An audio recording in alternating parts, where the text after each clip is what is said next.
Halo Sobat Bi, apa kabar? Semoga dalam keadaan sehat ya. Selamat datang di channel saya Bamhei313 pada program Binkes bicara tentang keselamatan. Pada video saya yang pertama di program Binkes, saya mengambil judul Kenapa Ada Kecelakaan Jalan. Jadi saya sengaja mengambil judul ini karena Sobat Bi tahu juga bahwa kecelakaan itu adalah merupakan salah satu parameter baik tidaknya suatu keselamatan. Ikuti pembahasannya pada program Binkes bicara tentang keselamatan.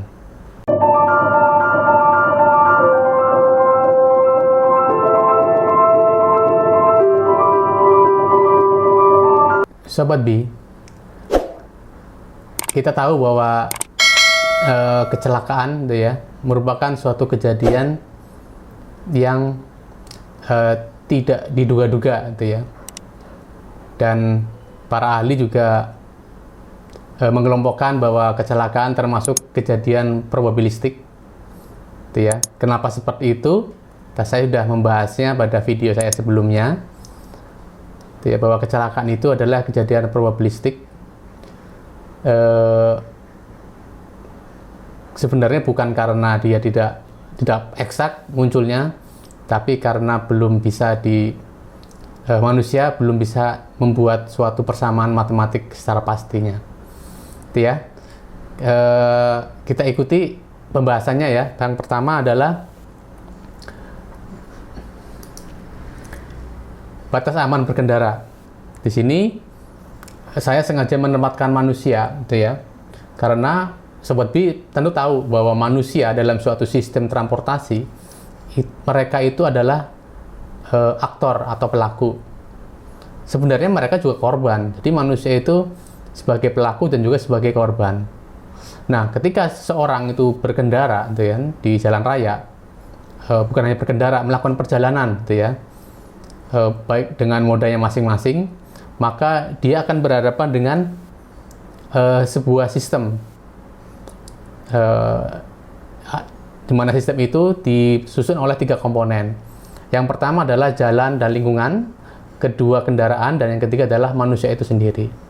Nah, masing-masing komponen ini mempunyai batas aman berkendara. Contoh jalan dan lingkungan. Jalan dan lingkungan itu juga mempunyai batas aman berkendara. Artinya seseorang itu akan selamat atau tidak mengalami kecelakaan ketika dia berkendara yang disebabkan oleh faktor dari jalan itu sendiri. Nah, batasan ini itu dipengaruhi oleh banyak faktor.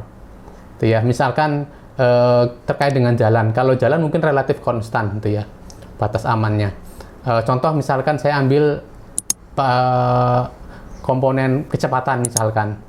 Kecepatan. Sebenarnya banyak juga mengenai seseorang komponen atau faktor-faktor yang mempengaruhi kecelakaan.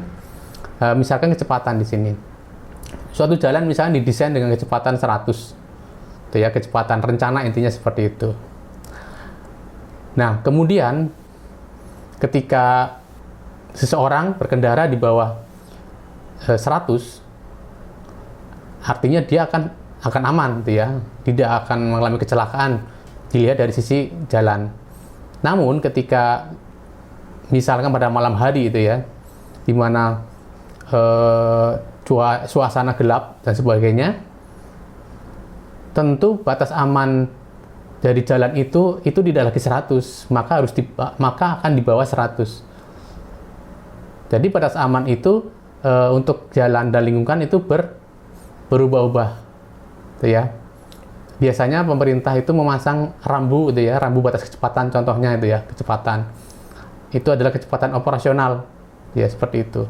Seharusnya kecepatan operasional itu sudah memperhatikan lingkungan sekitar juga seperti itu. Kemudian kendaraan juga mempunyai batas aman di mana seseorang itu dia akan aman dengan menggunakan kendaraannya.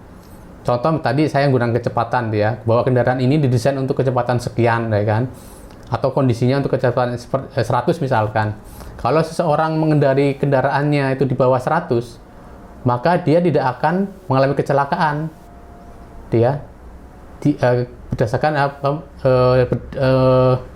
yang disebut oleh faktor kendaraan. Kemudian yang ketiga adalah manusia, diri sendiri. Manusia juga punya batasan, gitu ya. Punya batasan di sini.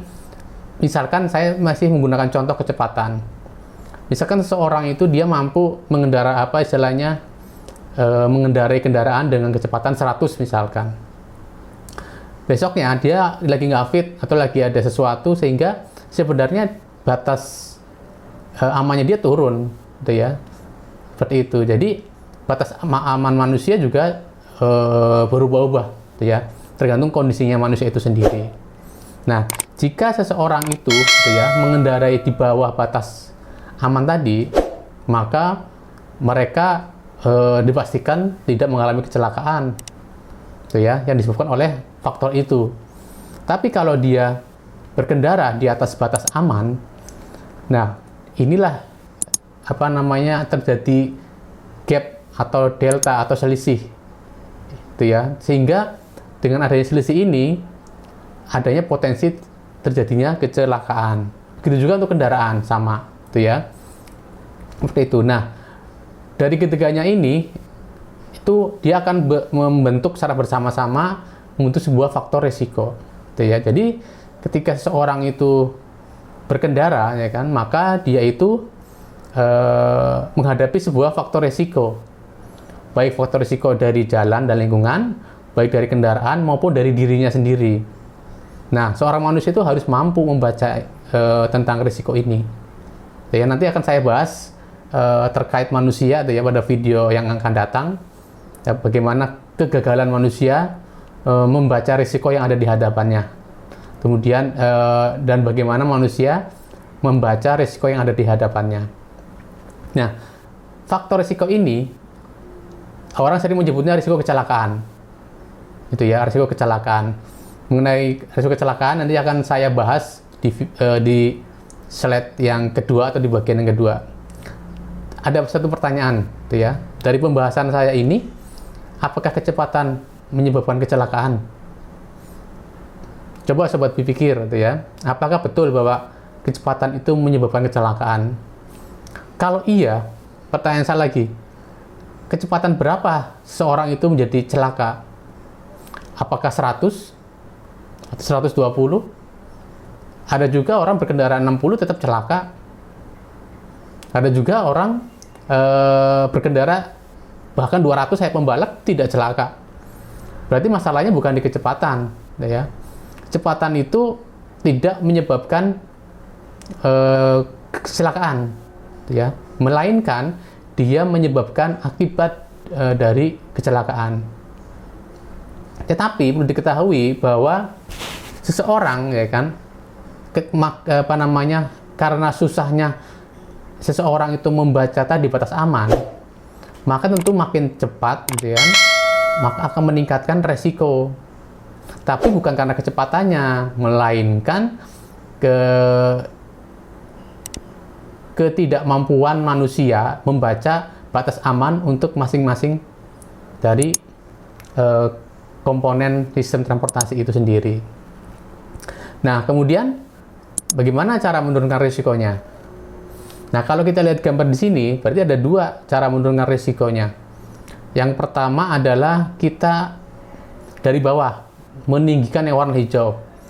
Artinya batas amannya kita naikkan semua. Dari jalan juga kita naikkan. Misalkan dengan cara perbaikan LRK dan sebagainya. Kemudian dari kendaraan juga kita naikkan batas amannya.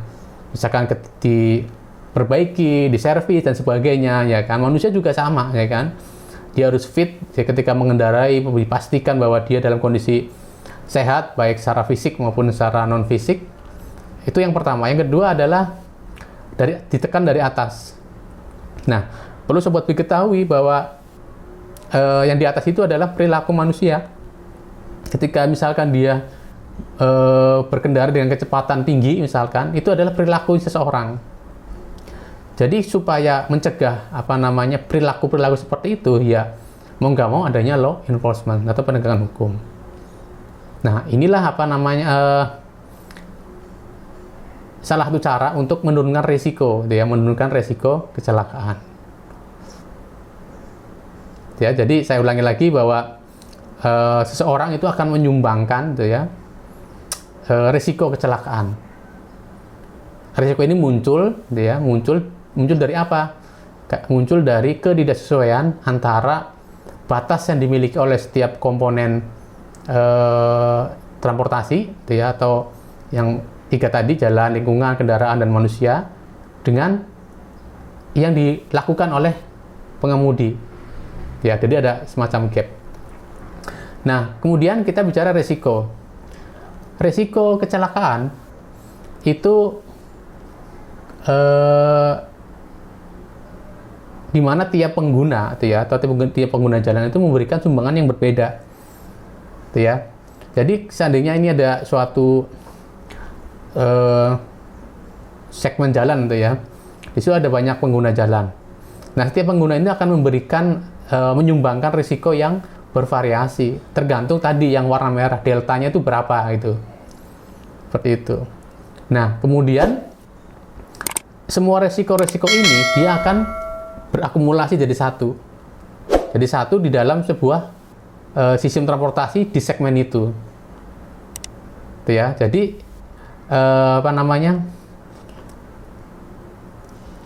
makin banyak orang atau makin banyak pengguna jalan di sistem atau di segmen itu, berarti akan menambah risiko. Sehingga dikarenakan kita susah menghitung, atau mengukur dari faktor risiko, maka salah satu pendekatan itu adalah volume lalu lintas. Hal ini sesuai tadi dikatakan bahwa semakin banyak pengguna jalan, berarti akan meningkatkan risiko. Nah, artinya semakin banyak volume lalu lintas, berarti risikonya juga akan makin meningkat. Risiko kecelakaan. Dan nanti perlu diingat juga bahwa makin banyak volume lalu lintas, berarti akan menurunkan dampak dari kecelakaan. Nah, biasanya para ahli itu untuk mengetahui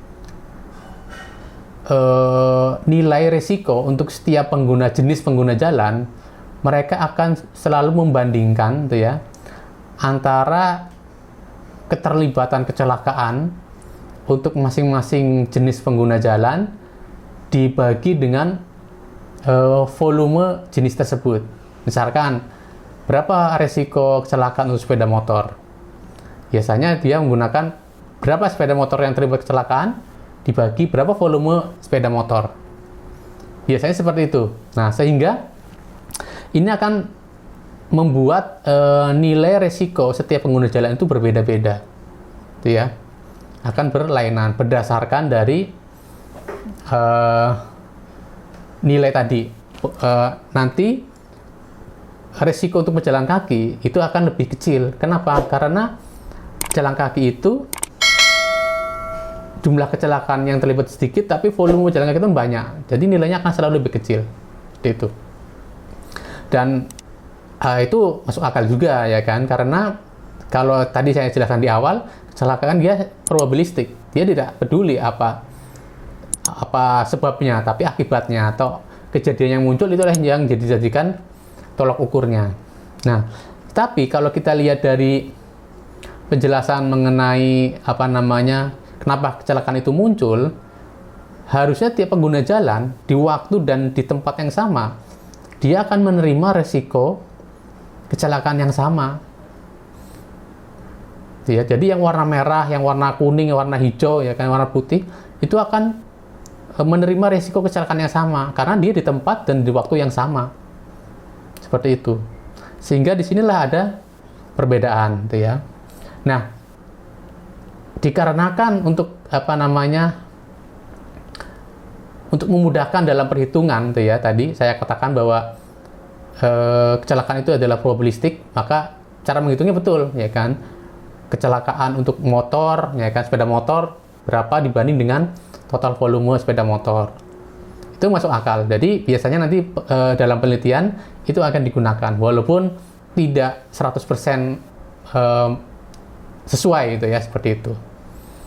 Jadi itu saja penjelasan dari video ini. Jadi kalau saya simpulkan bahwa kecelakaan itu ada gitu ya, dikarenakan ketidaksesuaian gitu ya antara batas aman dengan perilakunya, sehingga kita tidak bisa menyalahkan misalkan kecepatan sebagai penyebab kecelakaan. Sebenarnya ya manusia itu menyebabkan kecelakaan. Tapi kalau kita menyalahkan manusia, ya kan, itu juga tidak fair gitu ya, karena tadi saya katakan batas aman dari tiap-tiap komponen transportasi tadi itu tidak bisa kebaca gitu ya. Hanya orang tertentu saja yang bisa membaca itu ya, dengan misalkan orang yang berpengalaman dan sebagainya. Nah, itulah makanya dalam safety management system itu ya, road safety management itu ya, maka pendekatan yang diambil itu adalah pendekatan safe system yang berkeselamatan. Artinya sebagus apapun jalan yang kita buat gitu ya, kecelakaan itu pasti akan muncul gitu ya. Nah, sekarang tugasnya bukan itu, melainkan kita menurunkan dampak dari kecelakaan gitu ya. Jadi risiko kecelakaan itu akan selalu ada gitu ya di sekitar kita, dimana ketika sobat B berkendara, di situ ada risiko gitu ya yang akan selalu menyertai perjalanan sobat B. Untuk itu sobat B harus berhati-hati ketika berkendara gitu ya, karena sobat B itu adalah sebagai aktor di dalam sistem transportasi, dan sobat B lah yang akan menjadi korban jika mengalami kecelakaan. Itu saja penjelasan saya untuk video yang pertama. Jangan lupa like and subscribe video saya, dan sampai jumpa pada video yang akan datang pada program Binkes bicara tentang keselamatan. See you.